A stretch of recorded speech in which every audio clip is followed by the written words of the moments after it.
Andy, my dude, have you heard of the magical website builder known as Squarespace? Ugh, not another Squarespace ad. I feel like every podcast is sponsored by them. Hey, don't knock it till you try it. Yes, okay, it is overhyped, but actually it lives up to the hype. Squarespace is like a website fairy godmother. With a click of a button, your site transforms into a beautiful masterpiece. A website fairy godmother? That sounds interesting. What makes it so magical? Well, for starters, those slick templates make anyone look like a professional web designer. Pick one, customize the colors and fonts to match your brand, and voila. Plus, the drag-and-drop fluid engine is so easy, your grandma could build a site on Squarespace. Well, she did knit me a lovely scarf last Christmas. Maybe website design is next. Exactly. And when you're ready to sell your Nana's handmade scarves online, Squarespace has built-in e-commerce. Add a store with one click. Get flexible payment options. Then watch those sales roll in. And when she wants to teach others her steezy scarf skills, Squarespace's new courses feature is just the ticket. Nana can set up her curriculum and enrollments and payments in a snap and become the next e-knitting influencer. Oh, wow, you really sold me with the grandma angle. Sign me up for that free trial. Just go to thenextreel.com/Squarespace and transform your site into a beautiful Squarespace masterpiece. Well, thanks, Pete. Even though it's overhyped, Squarespace actually sounds perfect for Nana's site's needs. Appreciate the warning on the ads, though. I'll brace myself next time I listen to a podcast. Anytime. Let me know if you need any help getting that site up and running.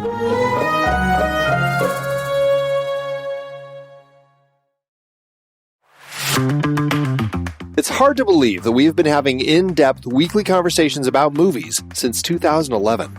So many great conversations over the years about so many great movies. All that said, producing this show week after week requires a ton of work behind the scenes. Becoming a Next Reel member gives you access to all sorts of additional and exclusive content. Plus, you're helping us keep the lights on. Just head to thenextreel.com/membership, where you can learn more about becoming a member, which costs a measly $5 a month, practically the same as one fancy coffee drink. And you get so much more. Every month, we record a bonus episode exclusively for members. Those episodes cover movies from whatever series we're covering at the moment, or add to previous series. Some movies we've covered that only members get to hear us discuss include The Blues Brothers, The Russia House, Naked Lunch, Independence Day, The Hot Rock, and Relic, the better one. Plus, members get to vote on what we're going to discuss for those episodes. We also record additional pre- and post-show content in regular episodes that only members get to hear.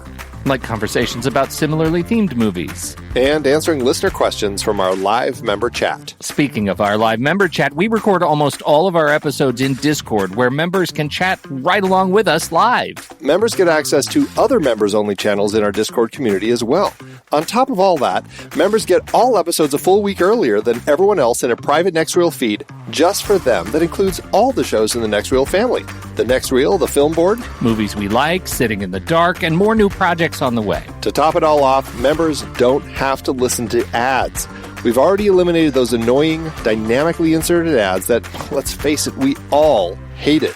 We are listening to you. We love podcasting for a living, and those ads help to pay the bills. Now, we're counting on you, dear listener. We promise. We aren't going back to those terrible, dynamically inserted ads that don't relate to us at all. All we ask is that you consider supporting the Next Reel family of podcasts with a membership. Again, it's $5 per month or $55 per year.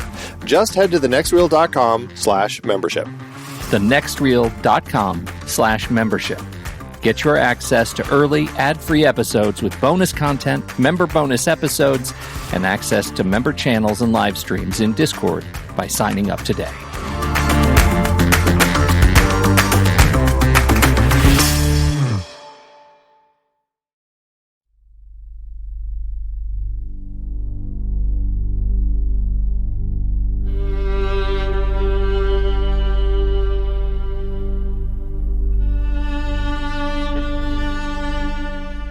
I'm Pete Wright. And I'm Andy Nelson. When the movie ends, our conversation begins. The Scarlet Letter is over. Who's to say what is a sin in God's eyes?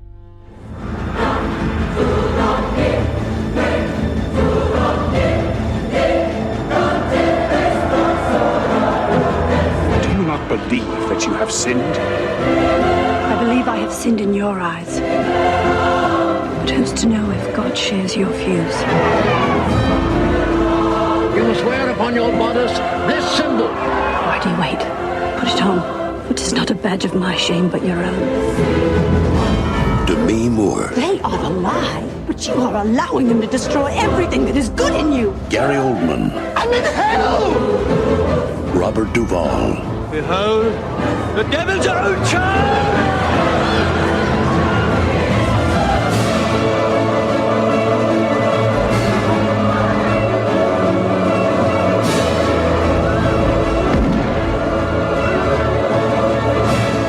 The Scarlet Letter. We are here talking about the Golden Raspberry Awards, the Razzies, 1996's nominees for Worst Director. This is the third of our series after talking about Congo and talking about Cutthroat Island. Now we're getting to one that's not a genre picture. This is I guess the only one in this whole series that is really just kind of a straight drama, an adaptation of Nathaniel Hawthorne's novel from 1850. So this is, as said in the opening credits, a freely adapted by the novel by Nathaniel Hawthorne. And, Roland Joffé directed it. Douglas Day Stewart is who they brought on to write the script, the screenwriter behind The Blue Lagoon. So perhaps might have been a sign before digging in that maybe was not the person to adapt this properly for you. I don't know what you're talking about, man. It was so sexy. More bath time erotica, please. Yeah. Can we just start with one, just to set the table on Roland Joffé, as you say, your friend. Where do you stand on Joffé's work going into this movie? The Mission is one of my favorite films, which he did less than a decade before this, 1986. I absolutely love that film. I think it's a very powerful film that he did in the mid-'80s. And before that, he also did The Killing Fields, which is a really powerful film dealing with journalism and everything that was going on in Cambodia at the time with the Pol Pot and just everything that happened there.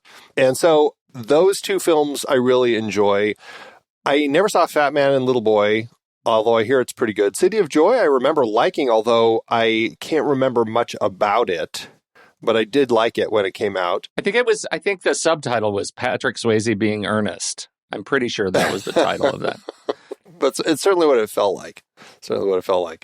I remember liking Goodbye Lover. I thought that was kind of an interesting film. It has not been well received, but I do remember liking it. So, and then I think when I look at the films that Roland's actually just directed, I don't think I've seen anything since Goodbye Lover.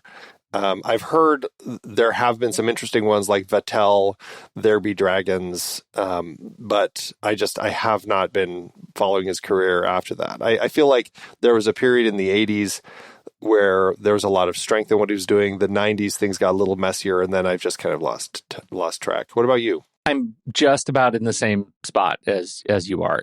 After the Scarlet Letter, I haven't seen any. That's what the construction worker who had an affair had to wear on his chest. It is The Killing Fields, The Mission, Fat Man, Little Boy, City of Joy, Super Mario Bros, and The Scarlet Letter of things that he has been involved with on the big screen. I have seen them. I went into The Scarlet Letter liking those movies and associating his name generally with positive feelings, and never saw a thing after this movie. Yeah. And I feel like that, I don't know if that's circumstantial, if my taste just sort of changed between, 1995 and 1998, or what circumstances. I was out of the country for a bit there, and just maybe that's just what knocked me off the Joffé track. But man, and I can say I have not seen a single thing that he's done on television. Yeah. And he's done a handful of television projects. So this movie is sort of a real interesting data point in the chronology of Joffé. Well, and since we're talking about him, I think an interesting starting place for this film is the fact that his direction with this, and I mean, he had quite a passion for Hawthorne's book and kind of considered himself a Hawthorne scholar, like did a lot of research on the book and the man and the period and all of that. And so felt that making a lot of the changes that he did within the story to kind of expand it and, as he said in a number of interviews, to essentially change it in a way that he felt that Hawthorne was not able to do at the time he wrote the book because of the things were, even in the 1850s, 200 years after the story takes place, Hawthorne felt that he wouldn't be able to tell the story he wanted to tell in that time and actually have a successful novel. So still had to change some of the stuff, not give the lovers a happy ending, things like that. And so, I don't know. I think that that's an interesting place to start in a film that, I listened to a little bit of the director's commentary. He's very fond of the film, still has a lot of things to say about what Hawthorne was trying to do, what he was trying to do. But I think in the scope of worst director, we've talked a little bit about this with some of the other films that we've had in the series so far, like the whole point of the director bringing their vision to the screen.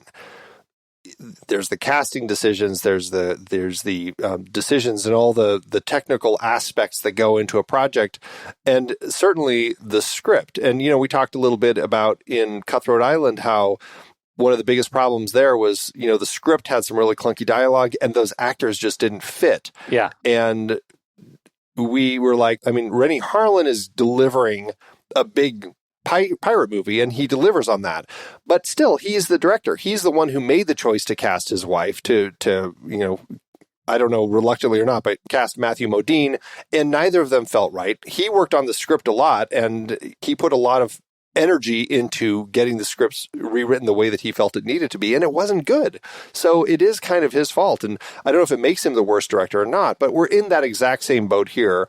Joffé had a strong passion for the book and had a strong passion for telling a story in this Puritan era, but I guess it boils down to, is his head just so full of all these wonderful ideas that he thinks that he can do to kind of give this story a bigger, broader life and spectrum than Hawthorne was ever able to do.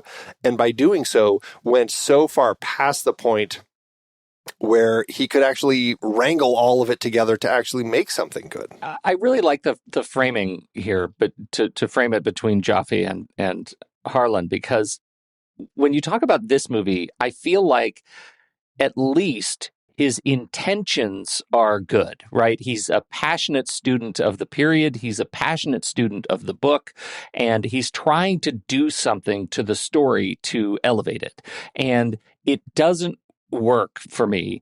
When you look at Harlan, it's not about intention, it's about attention. I feel like on reflection of Harlan's work that he misjudged his budget of uncertainty, and he made a movie thinking that casting his wife was going to be fantastic and it was going to be the thing that's going to let this movie sail. It turns out that was a big unknown, right? The casting was a big unknown. His attention was elsewhere, was in producing a giant bombastic movie, and he wasn't paying attention to some of the things that actually tear it apart.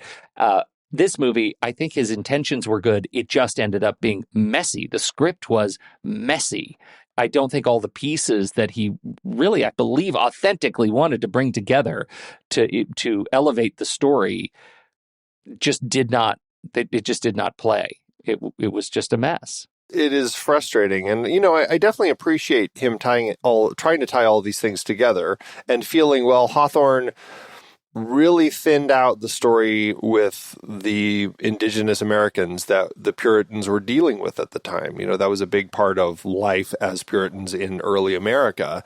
And in the book, it's been a very long time since I read the book. It was high school. It was a book that I wasn't a huge fan of, so I didn't latch on to it with anything where it's really kind of left in my head other than the elements with the A, and that she has to walk around with an A all the time. So I had to kind of reread a synopsis, and in the book, it sounds like there's only the one Native American that I'm assuming it's the John character that hangs out with Dimsdale quite a bit, but his portrayal wasn't great. He wasn't portrayed with a lot of smarts, and that was an element that Hawthorne really left out. And so I really appreciate in the world of adaptation that Joffé really tried to bring in that story a little bit more. Like, we start the film with the death of the head of what is the tribe? The Algonquins, I believe, that we're looking at. And now the son is taking over. So we kind of start with that, and they have this relationship with Reverend Dimsdale, who's been trying to kind of find a way to bridge the communities so that it doesn't lead to a war. I enjoyed that we're actually getting some of that. That's not in the book. Like, that was one of those things that I said, okay, in the scope of quote, freely adapted version, I appreciate that. I appreciate that they're putting that in there. Where did you stand with that aspect of it? 100%. It actually, I feel like that's one of the things that I think I'm referring to when I talk about elevating the material, right? Like, he's elevating the material to the point where it makes more sense that these are the real issues that these people were going to be dealing with in Massachusetts Bay Colony, and trying to start this new life. Like, he's incorporating more elements of the sort of cultural conflict when you just try to build a house on somebody else's property. And he doesn't go all the way. That's not really what the movie is about, right? He just gives us a sense of place and world that I think makes more sense to where we are. I think the challenge that we have actually has nothing to do with the indigenous people.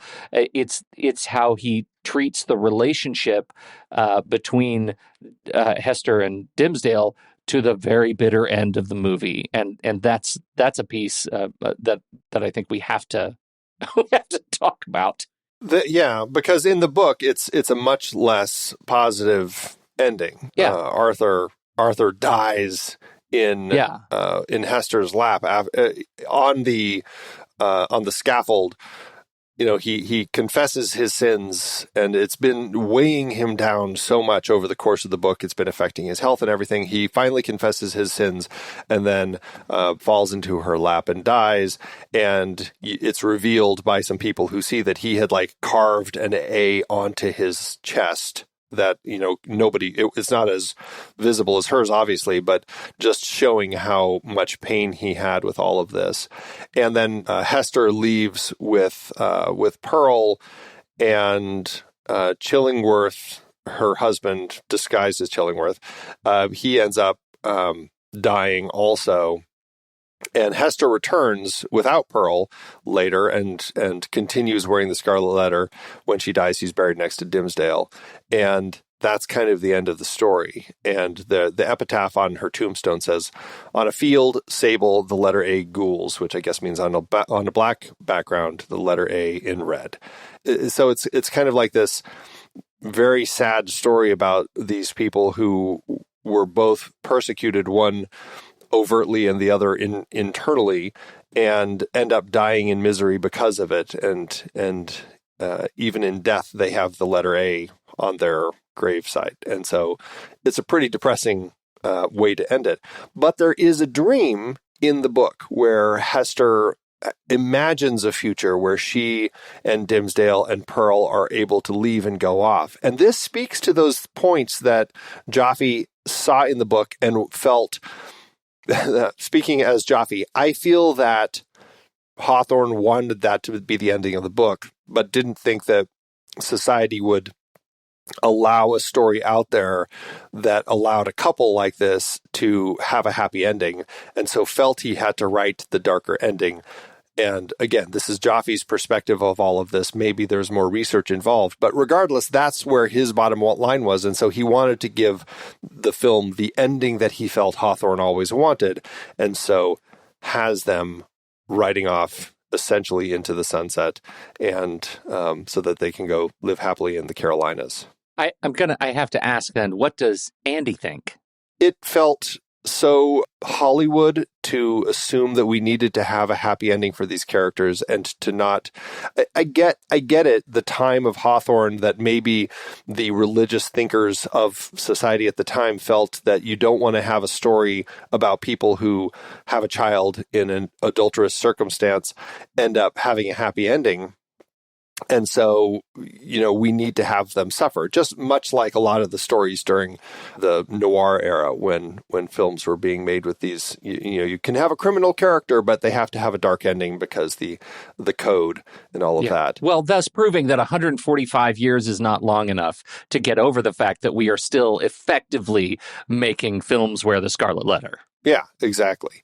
And but to that point, it's like, I don't know, I guess I just didn't even feel that in the scope of the novel, I find that is one of its strengths, that these characters had to suffer and they ended up dying in misery because of it, because they never were able to effectively get out of the clutches of society and find a way to live happily.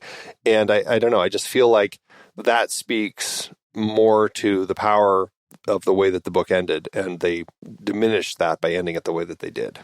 Hugely diminished that experience. I found that really frustrating. And I wonder how much of it, because there are so many things that do function, I think, pretty well. I've already said I don't care for the script. I think the script is nonsense. But Joffé has a great sense of production design and world building, and I think it looks... The film looks fantastic, right? I think Massachusetts Bay Colony looks awesome. The boats, all of that stuff works for me.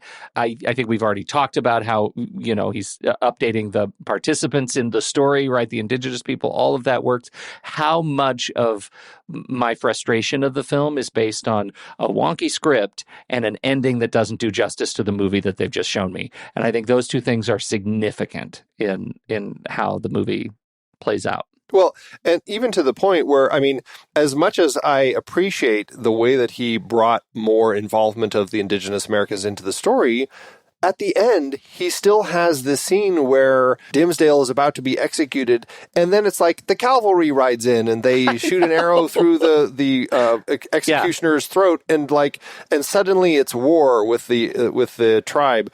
And that just felt like so Deus Ex Machina to just suddenly have that come in so that to save the day.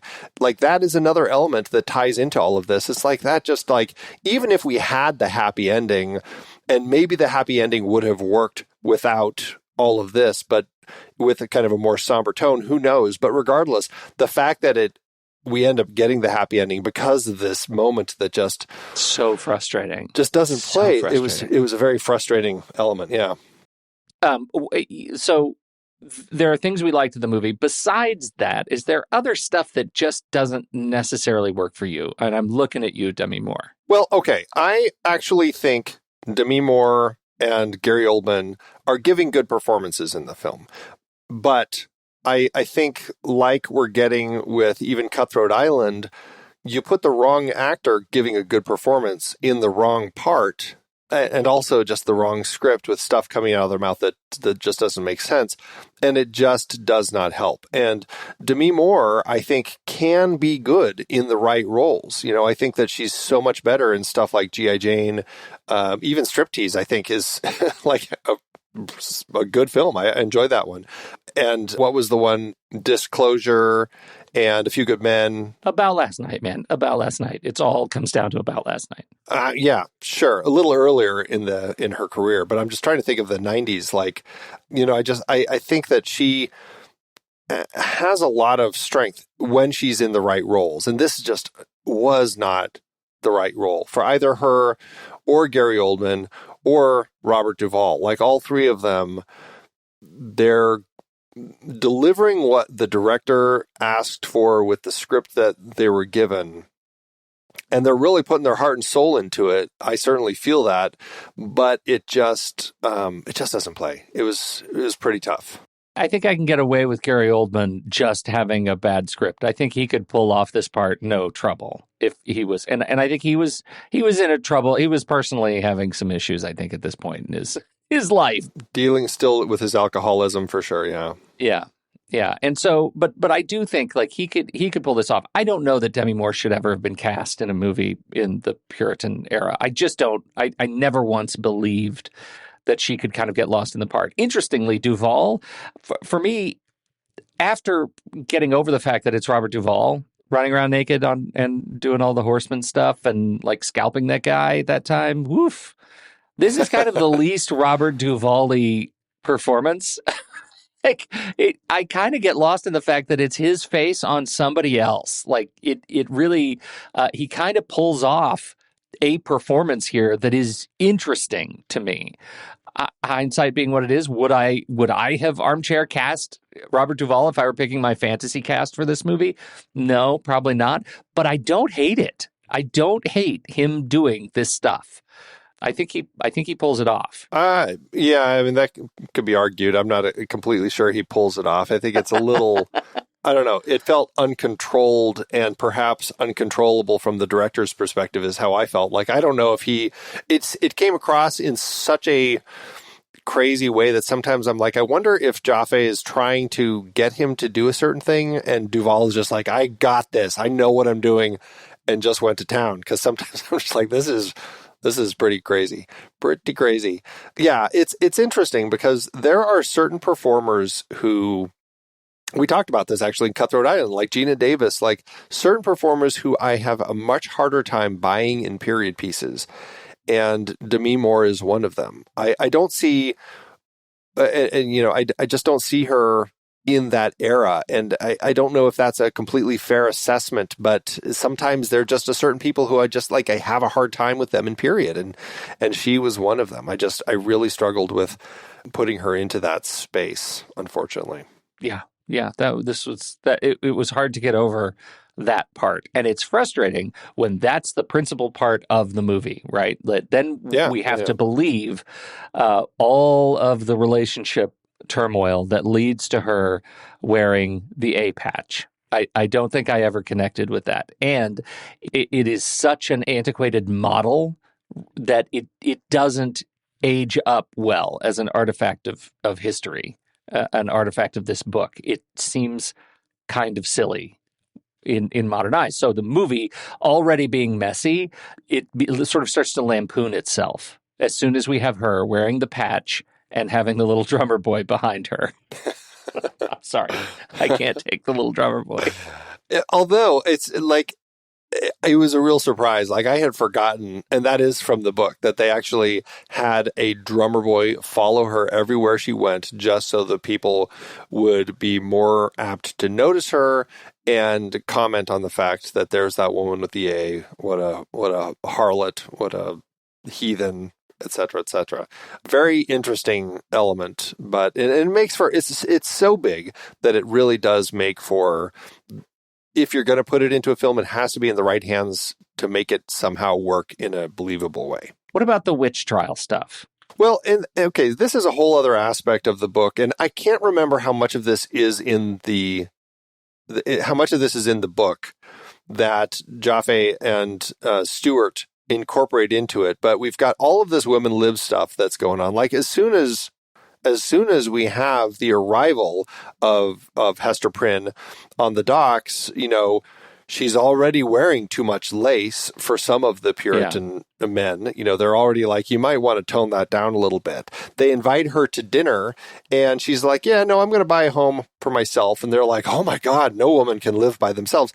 Like, they're already pushing this character to be very big in the way of, a woman should be able to think for herself, and she's having meetings with all the women to talk about all of this stuff, and per her eyes it's very biblical, like, women are the messengers of God or the teachers of God's word, all this sort of stuff. Like, she's well read, another thing the men don't like.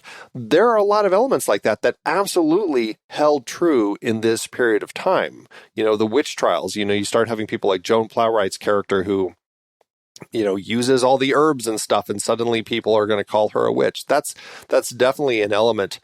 Her character's element as a witch is my recollection is pretty small in the book, but it's there. but they really expanded on all of this stuff to the point where at times this film really felt like we want to make this like a women's lib film, and we're going to really be talking about, the feminist angle, and we want to make sure that we're talking about, like, we're showing these men as just terrible people who just don't let women have their say. They don't want their women educated. And I certainly appreciate that point of view. I love stories about that. I think it's very important. But this is one of those elements where I started wondering if Joffé had the idea of bringing all of these other elements into the story, and it ended up kind of watering down the focus of the story, which really is just about the A and the adultery and a lot of that sort of stuff. And it just became about so many other things that I felt like by the time all of these other women were also getting round up and locked up and everything, that I'm just like, I feel like, am I watching a mashup between The Crucible and The Scarlet Letter? Like, where am I? And that's I think, while his intentions may have been good to bring all of this together, I felt like it was too much, and it was unmanageable. Yeah, I think that was it. I had to read up on the book just to figure out what was the whole witch thing a thing in the book. And Harriet Hibbins, that's Joan Plowright's character, was depicting Anne Hibbins, who was a character in the book who was executed for witchcraft in 1656. And the book doesn't make explicit mention of her being a witch. That's my understanding of it. I don't remember that, but that's my understanding on reading summaries. So it feels like actually Nathaniel was layering that much more subtly than Joffé and team did. And I think you're absolutely right. It makes for a cake with too many layers by the time we get to the Algonquin fight at the end. Again, I acknowledge that all of this is kind of happening at the same time. The Salem witch trials were, I think, in the 1690s. So a few years after this, it certainly would make sense that at this point they're starting to have those thoughts and everything, and perhaps already executing people for being witches and whatnot. It's an interesting element. But again, I just can't help but think that it may be beyond the scope of what the kind of the intentions of the story that Hawthorne's telling. And the idea of, the actual title of the book is The Scarlet Letter, a romance. And I feel like while we do have the heated romance between these two characters, I feel like a lot of the sense of the actual intentions of the story as, how do we deal with this love we have for each other in a time where we're not allowed to. And this is, it's an interesting element. And it touched on it, like her husband, Hester Prynne's husband, Roger, Dr. Roger Prynne, he's on his way. He's believed to have been killed by an attack. Another tribe attacks the ship and kills everybody. Only later, and much later in the story, he actually appears having escaped. He had been held hostage and whatnot. And that is pretty much the case in the book as well. And so there is this element of when they find out, they don't consummate their relationship till after she finds out her husband's dead, presumably. But they talk about this element, how, and I can't remember exactly, but it's something like, we can't come out with our, saying that we have a relationship until 7 years after since your husband's body was never found, we have to wait 7 years to presume that he is in fact dead before we could actually have a relationship out in the open, which was like that was some of the stuff that I feel like I want more of, like that sort of stuff. And I'm not saying I want like a litigious story about the rules and everything, but like those are some interesting elements in the nature of having a relationship after a husband has died and things you have to think about. Like, I found that stuff so much more interesting. And like the rights of the women to think for themselves and all that, like, that's great. But I just feel like we're moving so far past the actual focus of a story about a relationship. That was the only part in the movie where I stopped and said, 7 years. Oh, right. these are puritanicals. Like you kind of forget. Like that's they allow us to coin a term that defines a certain cultural ideology. And I agree with you. Like they went for so much in the movie that lost the thread of the fact that this movie had an opportunity to talk much more deeply about issues that I think were more important, and instead they just jammed in more of Robert Duvall. Yeah. It was an interesting depiction that they had where he kind of went, as he was being held by the tribe, he kind of goes mad to the point where they say he's got a bad spirit living inside of him and all this sort of stuff. We got to give him back. Yeah, get rid of this thing. And an interesting element that Joffé did talk about in his commentary is that, you know, he will end up scalping who he thinks is Dimsdale. It's actually Brewster, but he kills him and scalps him in a way that is presumably to make it seem like the tribe nearby has actually killed this person and war is on its way and all this sort of stuff. Joffé talks about how the idea of scalping in the indigenous American communities is there's a more spiritual side to it, and there's a specific way that they do it. And I didn't know this actually. And a lot of white men started adopting scalping as a way to, one, torture and kill their own victims when they were fighting, but also to pin it on the indigenous Americans. And when the white men would do their scalping, it was a much more vicious, brutal, like full top of your head, like ripping all the skin off sort of thing that we see Duvall do here. And I thought that was actually an interesting little element that was depicted here. Yeah, that is really interesting.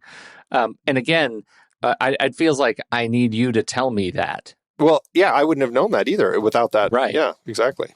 I think that's really interesting. All right. So casting doesn't play. No. Too many stories. Can we talk about the voiceover? I know you hate voiceover. Yeah, I do. Specifically voiceover that can be a little too on the nose. This voiceover is Pearl later in life recounting the story of her parents, essentially. I mean, thoughts? Well, and what does it mean? What does it mean on the nose? And to me, it means, do I get anything from the voiceover that's required for me to fully engage with the story that they're showing me on screen? Because a voiceover typically indicates they are both showing me and telling me at the same time, and largely have little confidence that I'm going to get it as a viewer, that they don't trust me as an audience member.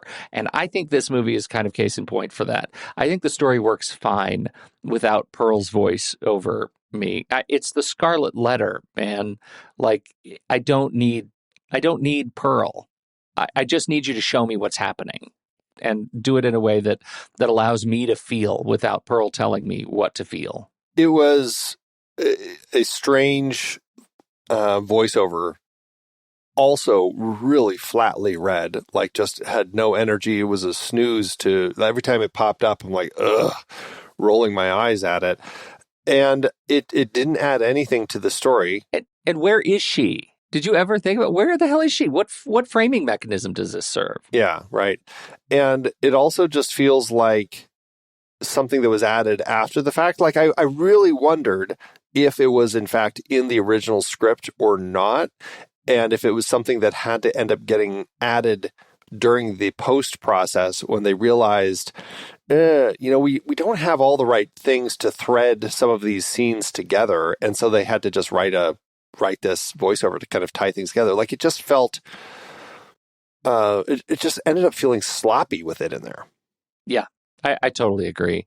And maybe they did need some bridging elements. Like I get that real practical need when you're sitting in the edit bay trying to figure out how to get from one part to the next part. But this is it's a pretty cheap way to do it. And I think you're absolutely right on how flatly read it is. And the fact that it never comes back around to explain why we're listening to Pearl in the first place. After watching Pearl as an infant for a lot of the movie, like it's just, I don't understand the use of the disembodied voice. So. No. Yeah. Frustrating. Do you want to fight over the score? We can. Would you like to fight over the score? I don't think I want to fight. And he's one of your J's? Well, okay, yeah. And I got to apologize first off. We're talking about one of my 10 J's in film composing this week. I can't believe that, considering how brilliant John Debney's score is. In fact, for me, it's the best thing about Cutthroat Island that I didn't once bring it up last week. I mean, John Debney's score is so good. Another of my 10 J's, and that score kicks ass. This score, John Barry, I guess what happened is Ennio Morricone may have initially kind of been discussed in doing it. He started writing some things, but it never came to fruition. Elmer Bernstein was then hired to write a score for the film. It was rejected. It wasn't rejected out and out, but I guess what happened is Demi Moore, who had earlier worked on Indecent Proposal, an interesting Adrian Lyne film that he did, John Barry wrote the score. Demi Moore really wanted John Barry to write the score for this, and apparently Joffé agreed, brought him on, even though Elmer Bernstein had already written a score. John Barry is a very passionate, romantic composer. I really enjoy his love themes. I just enjoy the way that his music works. While I probably will agree with you that the score's pretty heavy-handed in this film, I don't think it's the score's fault. I think it's the fact that the film isn't delivering on the emotional level that the score is. And so because of that, the score just feels like it's pushing you a lot. But I think on a listen by itself, I think the score is beautiful. I really enjoy the score. That being said, Elmer Bernstein's score was also released subsequently with a few other rejected scores of Bernstein's. And I really like that score too. And I may have felt I preferred it with the kind of the tone of the film. I honestly, this isn't even worth fighting about because I agree with you. I just think I agree more heavily on the end that it is an incredibly heavy-handed score, and it's so repetitive. They use the same theme in the same function so many times in the movie.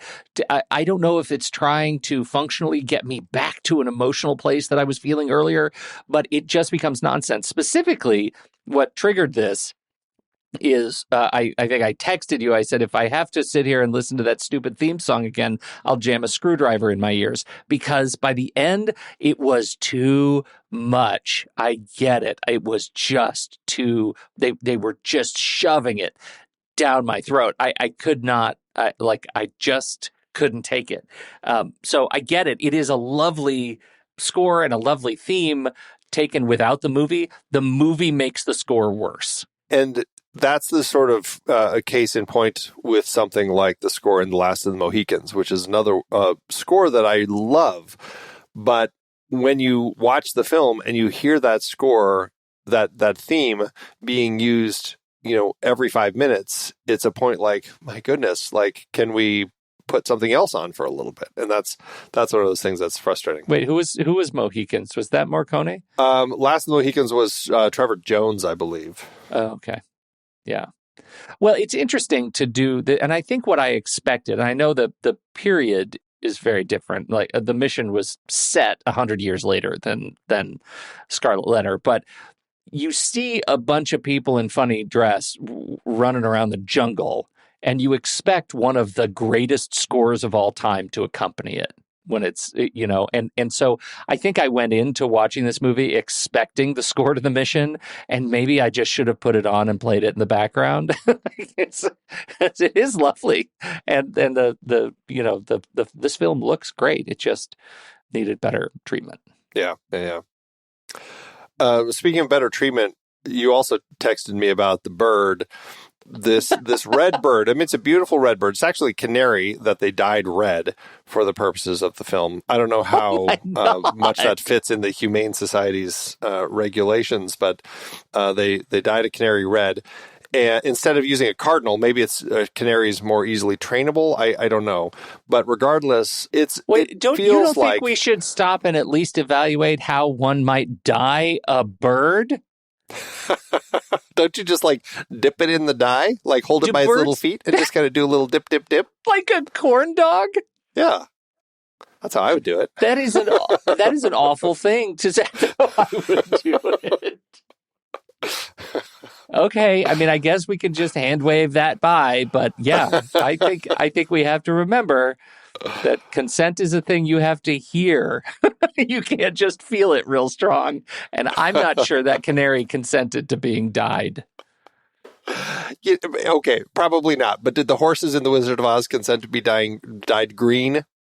Probably not. Why is it that for some reason painting a horse is so much different than dipping a bird in red dye to me? Why is that different? They probably just dusted it. I don't know how they paint a canary. Like, why is this a thing I should know? Okay. All right. We can just move on to the sex then. Okay. But the red bird, I felt, wow, okay, this is the overt red bird of passion that is like leading her into the woods to find a naked Gary Oldman skinny dipping and bathing. Later, the bird is there when they finally consummate their relationship in the barn. Also, the bird flies into the house, and her house servant / slave Mituba uses the red bird as an opportunity to discover herself in the bathtub. It becomes a bird where anytime it's around, people are horned up. Like overt symbolism, like right. Hitting the nail on the head a little much with that one, I thought. Yes, I think so too. I think it's ridiculous and very much too much. The fact that the bird is around whenever people are horny. You're right. You really don't know what comes first, the horny bird or the egg of the horny bird. Like what comes first, the sex or the horny bird? Would a red-dyed canary lay a red egg?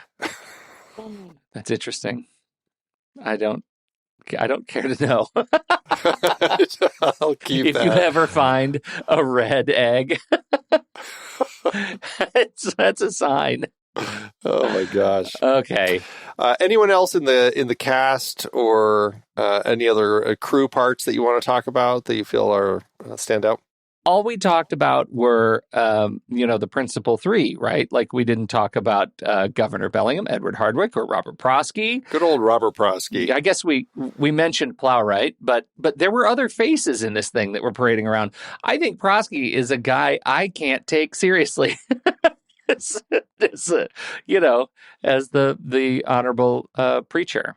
I struggled with him in this place of cultural, religious superiority. Yeah, I didn't quite believe him. It's yet another sign of weird casting choices. Maybe it's his just iconic voice that I never believed. Maybe he would be better in a stage performance of this thing. I don't know. I just think he's got a lot of baggage as a performer, and it makes this part tough. I don't know if I had too much of an issue with any of those other characters. I mean, certainly some of them, like Dana Ivey plays his wife, Robert Prosky's wife, and she is like so perfect in the role. Like she fits to a T the idea of a woman in this Puritan period. Like I buy her in the part. Yeah. Robert Prosky, I didn't have a huge issue with. I thought he was fine. Same thing with Edward Hardwicke. This may speak a little bit, like I really enjoyed the cinematography, the costumes and everything. I think that there's a struggle I have sometimes with people wearing this longer hairstyle that was popular in this era, whether it's a wig or they actually have long hair. Some people I just kind of struggle with, buying into the way that they look with that hair. And Prosky was one of them where it just felt more wiggish. Mm-hmm. But it's a weird era because I acknowledge that a lot of people are wearing actual wigs. And so That's one of those things. I'm like, does it look like a wig in a way where it just looks bad and I'm noticing it? Or does it look like a modern wig? Like, why am I not buying the way that he ended up looking? You know what I mean? Well, especially because I never had a question with how Gary Oldman looked with his long hair. I didn't either. Yeah. He was great. You're right. That becomes a central sort of question that some of them worked, some of them didn't. And I liked, like with Robert Duvall's character, when he's held by the tribe, you see that he's got short hair, and when he shows up, he's got short hair, and then suddenly, once he's got his bags unpacked and stuff, he's wearing his long hair for the rest of the film. He's got his wig. So there's your wig. Yeah. But what I laughed at, I actually wrote a note because we hit this point in the film with him, purely unintentional laughter from me every single time, where something is happening and then you pan over and you see he's watching. And I just wrote in my notes, like straight out of Monsters, Inc., always watching. Just like, he was always there in the shadows. Yeah. And I was like, oh my God. To the point where we'd get to a certain scene, I'm like, oh, we're going to see him in a minute, aren't we? Where is he? Where is he hiding? And then sure enough, we'd find him in the background just watching. It was very funny. Where's Bobby? There's an interesting thing though. I think one of the criticisms of the movie actually is that the costumes are too, I'll say good as shorthand, but they're too robust for the film itself to carry, that it becomes this becomes a movie that's like a model of style over substance. Like there's just not enough to it to make up for the production design, the costume design, that it really does look good, but having people parade around in the giant dresses and the wigs and stuff actually detracts from the movie itself. And I think that might be a fair statement, because it's not like the stuff doesn't look good. Right, but did it look too nice? Yeah. Does it carry? Maybe they each need to roll around in the mud before they called action. I actually, there are some sequences where Dimsdale is helping Hester get the cart out of the mud in the beginning when she's on her way to church. And they do some really sexy close-ups of his feet in the mud. Like over and over, we keep cutting back to his boots in the mud. And I think maybe that's the reason, Andy, because they want you to remember that this movie looks good, but we're not afraid to get our shoes dirty. Look at that. Look at that. They only did that one scene that way. Everything else was immaculate. Yeah, because I'm trying to remember, because when we go to church, it's a big reveal that he's actually the reverend, and he's going to actually be up on the pulpit speaking. And we start on his feet as he's walking up, and then the camera pans up his body as he's climbing up to the pulpit, and then finally revealing that it's him speaking. Yeah. And I'm trying to remember now, were his feet actually muddy, or by that point had they been completely cleaned off? Yeah. The other question, the other note that I wrote, when she is just looking for her house, right, and she picks the house that's out over the water. Beautiful. She walks in that house. My question for you is, how long had that house been abandoned when she got to it? Because it looks like it was like 80 years old, and that felt weird. Well, and they talked about that very briefly, like some people who had lived out there who, I can't remember what they even said, but like had been killed by the natives or something. Because you're outside by those savages. Community proper. You're outside of protection. But it never seemed to be a problem for her. So there was like another element that they added in there that I'm like, I feel like you're just throwing something in there because it never becomes a problem that she's living out there. Yes. Yeah. Agreed. Just one last little side note. Both Scout and Tallulah Willis are playing young versions of Pearl. Tallulah was the infant and Scout was young Pearl. Oh, look at that. Oh, yeah. Nepo babies. Keeping it in the family. A literal Nepo baby. It is a Nepo baby and a Nepo youth. Nepo toddler. Yeah. Nepo toddler. You got anything else? No, that's it. So we'll be right back. But first, our credits. The Next Reel is a production of True Story FM, engineering by Andy Nelson, music by Ben Winwood, Oriole Novella, and Eli Catlin. Andy usually finds all the stats for the awards and numbers at the-numbers.com, boxofficemojo.com, imdb.com, and wikipedia.org. Find the show at truestory.fm, and if your podcast app allows ratings and reviews, please consider doing that for our show.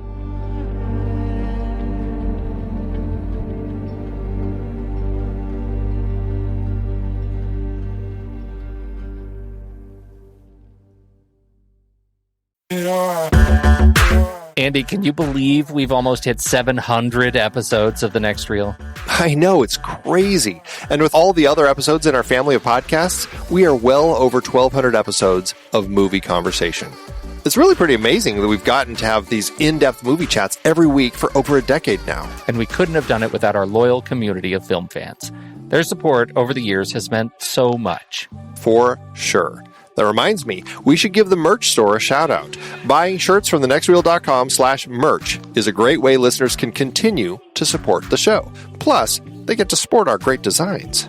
Absolutely. I think sometimes folks forget we have a variety of shirts, mugs, phone cases, and more available. In fact, a great place to start is with a shirt sporting the Next Reel's logo. We also have that classic Fast Times Spicoli Surf School tee, or the weirdly popular Rusty's European Tour shirt. The one from National Lampoon's European Vacation. Why is that so popular? Search me, but we have sold a ridiculous number of those. I guess there are a lot of Rustys taking trips to Europe? We're always adding new designs based on movies we've covered, like our brand new design for a streetcar named Desire, featuring a streetcar named Desire. So if you want to rep your love of TNR and films, head to thenextreel.com/merch. Every purchase helps us continue to have these weekly in-depth conversations. So visit thenextreel.com/merch today. And as always, thanks for listening and being a part of the Next Reel community. We've got lots more great movie chats coming your way. This has been around a long time, been adapted a bunch of times. How do you approach the sequels and remakes question? Well, it becomes less about sequels and remakes and more just other interpretations, I guess we'll just say, of the story. There have been, it's been on stage. The first play was 1858, and there has been an opera version of it since. There have been a number of film versions. Starting in 1908, there was a short film, and then 1911, 1926, 1934, 1973, directed by Wim Wenders, which is interesting. I'm actually curious to see what that one would be like, because certainly Wenders is a director that I enjoy. There was a TV miniseries in 79, this version, and then it's hard to not talk about Easy A, the film that Will Gluck directed with Emma Stone early on in her career. That is a very fun adaptation of it, and it kind of set in American high school, kind of a rom-com where she's a high school student who is deemed easy, and so decides to put that on her, an A on her chest, and it kind of turns into this thing. And I felt like that was actually a really interesting way to adapt the story. I enjoyed that film. I didn't love it, but I certainly enjoyed what they were doing with that one. I did too. I'm trying to think, is it, like, we're watching the 95 version as you are listing all of the versions, which one is considered the best? I don't know. There have been a lot of different versions. I like, nothing says on this list like what people say is the best adaptation of it, so I'm not sure. Okay, I've got one. The one with Meg Foster as Hester Prynne and John Hurt as Arthur Dimmesdale, the 1979 made-for-TV movie version miniseries. It is noted for its adherence to the source material and has been used in educational settings to complement the study of the novel. Gotcha. So that's something. That's the version to check out. That's the version to check out. Not this one. I would say is this a Razzie caliber film? Yeah, this fits. Well, it's interesting because I've been thinking about the Razzies and the fact that there are just straight up bad movies out there. Yeah. And you have to acknowledge that I think the intent of the Razzies is to pick big things that are going to get talked about. Like, I don't think that the Razzies are going to actually pick some obscure little film that actually was just terrible.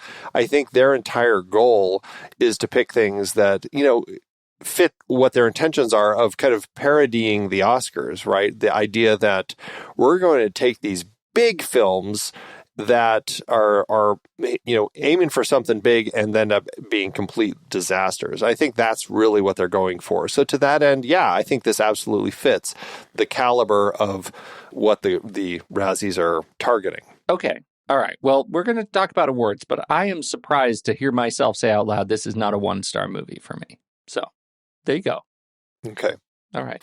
I will just, in the scope of adaptation, since we're here still, just to note that John Updike actually rewrote this in the Scarlet Letter trilogy, which is made up of S, A Month of Sundays, and Roger's version. He rewrote it. Yeah, I'm not exactly sure what that means, but I think he basically took the structure, characters, and themes from the Scarlet Letter and kind of recrafted it across this trilogy of his. Yeah. Interesting. So, yeah. Okay. So, how to do it award seasons, besides the Razzies? Well, it wasn't a huge award film. Although it did have one win with 10 other nominations. MTV Movie and TV Awards, Most Desirable Female, Demi Moore lost to Alicia Silverstone in Clueless, which we've talked about on the show before. At the, I didn't know this existed, the Political Film Society, it was nominated for a Human Rights Award, but lost to Murder in the Food. Lost to Murder in the First. It also was nominated for a Peace Award, but lost to Beyond Rangoon. At the Stinkers Bad Movie Awards, Moore was nominated for Worst Actress, but lost to Julia Sweeney in It's Pat, the movie, also beating out Cindy Crawford in Fair Game, Elizabeth Berkley in Showgirls, and Natasha Henstridge in Species. And last but not least, of course, the Razzies. This lost Worst Picture to Showgirls. The one win was for Worst Remake or Sequel, and beating out Ace Ventura, When Nature Calls, Dr. Jekyll and Ms. Hyde, Showgirls, and Village of the Damned. Moore lost Worst Actress to Elizabeth Berkley in Showgirls. Robert Duvall lost Worst Supporting Actor to Dennis Hopper in Waterworld. It lost Worst Screen Couple, as it said, for Demi Moore and either Robert Duvall or Gary Oldman. In either case, it lost to Showgirls for, as they said, any combination of two people or two body parts. Lost Worst Director to Paul Verhoeven for Showgirls, and lost Worst Screenplay to Showgirls. We're going to have a lot to talk about when we talk about Showgirls. That's for cleaned sure. up. Yeah. Wow. Yeah. All right. Well, how to do at the box office? Did it make any money back on the budget?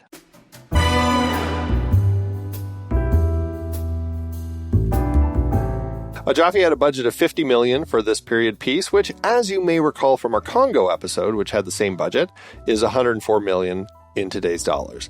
This movie opened October 13th, 1995, opposite Jade and the limited indie release of Blue in the Face. It was only in theaters for a few weeks, earning just $10 million domestically, or $21.6 million in today's dollars. That lands the film with an adjusted loss per finished minute of $610,000 and showed the world that it did not pay to turn this classic literature into, as some said, romance novel smut. Jeez. Romance novel smut. Ouch. Yep. Well, okay. So it's a movie. I think the thing that I get away is I just like Oldman so much. I'm so in the bag for Gary Oldman that he can do he can do a lot and make a movie a little bit better for me. Well, to the point, it's interesting that Goldman was interviewed by Peter Travers in 2011, and Travers asked him to name a few films in his catalog that he would take to a desert island. And of the 4 films Oldman called out, one was The Scarlet Letter. I think this speaks to the fact that I think they're giving good performances, even if they're misdirected. But and he acknowledged that Travers said the film was hammered by reviewers, and Goldman argued there is some good work in there. And so, I do agree. I think there is some good work in this one. You know what I like so much about just how you were talking about that is you referred to Gary Oldman twice as Goldman. And it's like it's G Oldman with that's the silent what I period. heard is a G period Oldman, and I really like that. We should start doing that more. Demore, Goldman, Duvall. Oh, yeah, absolutely. Yeah. All right. Well, we will be right back for our ratings, but first, here's the trailer for next week's movie, Paul Verhoeven's Showgirls. So what are you going to Vegas for? You going to win? I'm going to dance. There's a spot open in the chorus line. I think you should try out. I got an audition. Okay, ladies, I got one interest here, and that's the show. I don't care whether you live or die. I want to see you dance, and I want to see you smile. From the creators of Basic Instinct, the last time they took you to the edge. This time, they're taking you all the way. We take the cash, we cash the check, we show them what they want to see. It's not about fair, it's about power. You're a stripper, don't you get it? I'm a dancer. She's dazzling, she's exciting, and she's what Las Vegas is all about. Showgirls. Leave your inhibitions at the door.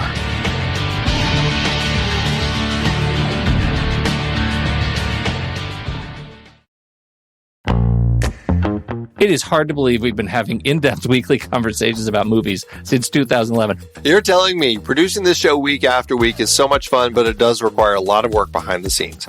If you'd like to help support our efforts, one easy way is by using our Originals page when shopping for books and movies that we've covered. Your purchases made through our links give us a small commission at no extra cost to you and allow us to keep having these great discussions. The Originals page at thenextreel.com/originals links to the source material for all of our adapted film discussions. Purchasing through our links supports the show. In Season 13, we explore various awards categories and the films nominated in them. We wrapped up our 1940 Best Picture series with adaptations of Mice and Men from John Steinbeck and Wuthering Heights from Emily Bronte's novel, not to mention the play Dark Victory by George Brewer Jr. and Bertram Bloch. The 1947 Academy Award adapted screenplay series featured Anna and the King of Siam, based on Margaret Langdon's book, plus The Best Years of Our Lives, Brief Encounter, and The Killers. The 1952 cinematography nominees included Death of a Salesman and A Streetcar Named Desire, A Place in the Sun, based on both a play and a book, and Strangers on a Train, based on Patricia Highsmith's first novel. So many great movies based on books and plays, like Beckett, The Pumpkin Eater, A Boy and His Dog, Rollerball, The Princess Bride, Congo, The Scarlet Letter, Jackie Brown, The Deep End, The Gray, The Woman in Black, and Top Gun Maverick, which I'm very much looking forward to revisiting. Get the source books at thenextreel.com/originals. Start your next read or reread from the movies we've covered. Visit thenextreel.com/originals today. Letterboxd Andy, it's time to talk about what you're going to do with your stars. I don't need to give too many to it, but I will give it a plural. What are you going to do? Yeah, and you said that. I'm kind of surprised because you were upset that you couldn't give a half star to Cutthroat Island. Yeah. And to me, and I gave Cutthroat Island 1.5, and I enjoy that film. Like, that's a film I'd watch again because it's just fun. This is not necessarily a fun film. I perhaps would listen to the full commentary at some point just to kind of get a sense as to Joffé's intent through the entire thing. But I don't know if I need to revisit this one again. I'm torn.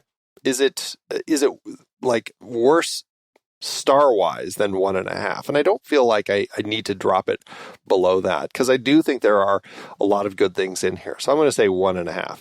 All right. I'm going to give it 2. I'm not going to give it a heart, but I think that what they were trying to do didn't succeed overall, but it succeeded in parts. Yes. And so insofar as it's a movie that's full of paper cuts, it's got something going on with it. It's got something. It's got something as long as you're not taking a bath in lemon juice. Ow, man. The red bird is definitely not here. All right. Well, don't forget, you can find me over at Letterboxd at Soda Creek Film. You can find Pete at Pete Wright. And, of course, you can find the show at The Next Reel. So what did you think about The Scarlet Letter? We would love to hear your thoughts. Hop into the Show Talk channel over at our Discord community where we'll be talking about the movie this week. When the movie ends, our conversation begins.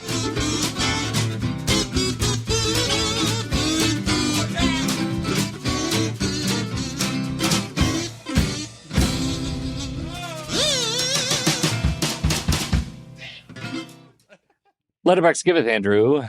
As Letterboxd always doeth. All right. So what are you going to do? Did you go high or low? I went middle of the road. I found a 3-star. Okay. You should go first. I want to hear how pleasant this is. All right. The 3 stars from Benja, who says, not as big a turd as I was expecting. Not a turd at all, actually. Not a good movie by any means either, but an enjoyable one that works way better as an unintentional comedy with a mishmash of tweaky accents, funny-looking wigs, lots of baths and side boobs, Gary and Demi having sexy time in a rice barn, unintended camp, and Duvall hunting scalps a la Assassin's Creed. Mindless fun, if you ask me. A la Assassin's Creed. That's nice.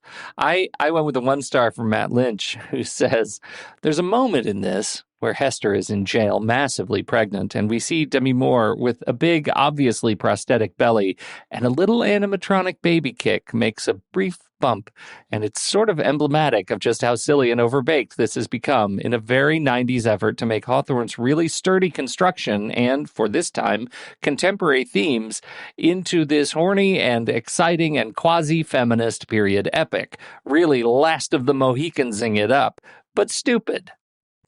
Duvall taking scalps in the moonlight, though, I'd watch a whole movie about that. Oh, I love it. I love it, too. I love it anytime somebody artfully takes a movie title and applies the gerundic form to it. Last of the Mohicans-ing it up is a real work of art. So thank you, Matt Lynch. Yeah. Thanks, Letterboxd.